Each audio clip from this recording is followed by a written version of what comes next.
नमस्कार, मैं हूं सौरभ और आप देख रहे हैं देवास लाइव।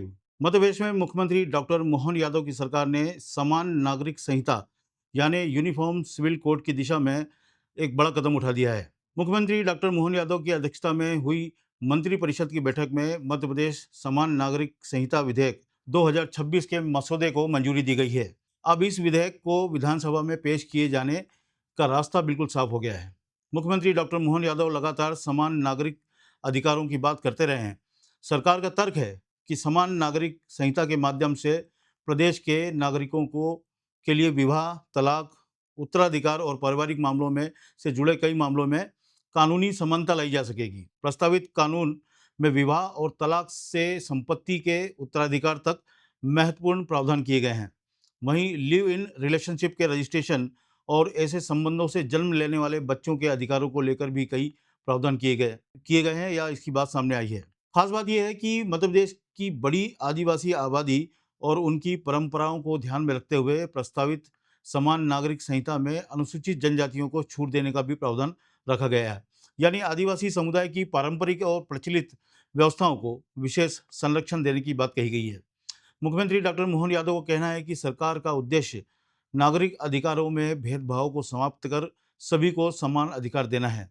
मुख्यमंत्री इसे सामाजिक समानता और न्याय की दिशा में महत्वपूर्ण कदम बता रहे हैं। हालांकि कैबिनेट की मंजूरी के बाद भी समान नागरिक संहिता अभी कानून नहीं बनी है। विधेयक को विधानसभा में पेश किया जाएगा और आगे जो आवश्यक विधायी और संवैधानिक प्रक्रिया पूरी होने के बाद ही यह प्रावधान लागू हो सकेंगे। मध्य प्रदेश सरकार के इस फैसले के बाद अब पूरे प्रदेश की नज़र विधानसभा पर है। अगर मध्य प्रदेश में समान नागरिक संहिता लागू होती है तो यह डॉक्टर मोहन यादव सरकार के कार्यकाल के एक बड़े और दूरगामी प्रभाव वाले फैसलों में से एक होगा। समान नागरिक संहिता को लेकर डॉक्टर मोहन यादव सीएम ने क्या कहा, आइए सुनते हैं। आज यूसीसी अर्थात समान नागरिक संहिता का हमारी कैबिनेट द्वारा अनुमोदन किया गया।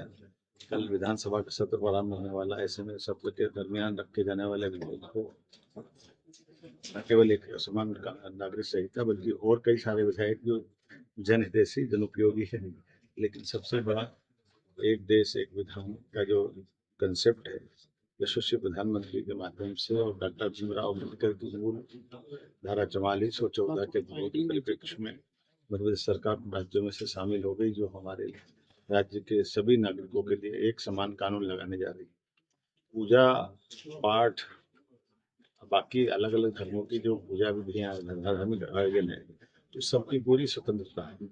लेकिन जीवन के अंदर विवाह करना हो तो एक विवाह से ज्यादा अगर करेंगे तो कानूनी रूप से वो गलत माना जाएगा।